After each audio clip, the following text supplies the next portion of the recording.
Estamos en el equipo Girona 4, es un equipo que se encuentra en las periferias de la ciudad de Girona, capital, y tenemos consultorios en los pueblos aledaños, como por ejemplo San Gregori. Es un sitio donde los residentes pueden hacer la medicina familiar y comunitaria más pura, con diferente población, y nuestro hospital de referencia es el Hospital del Trueta y es un hospital de tercera complejidad.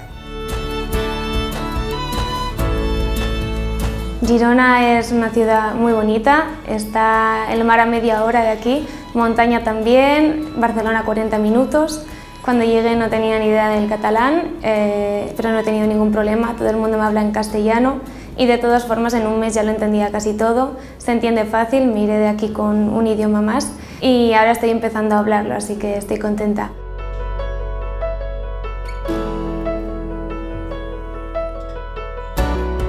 Como responsable de la coordinación de la formación de Medicina Familiar y Comunitaria de Girona 4, ofrecemos 2 plazas para Medicina Familiar y 2 plazas de Enfermería.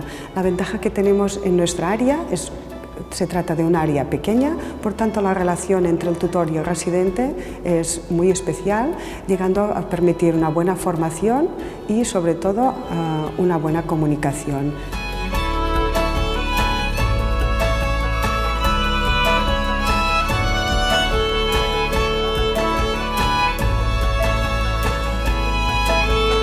El Cata y Alá es mi mejor elección, el equipo es estupendo, me han tratado muy bien y es como una familia.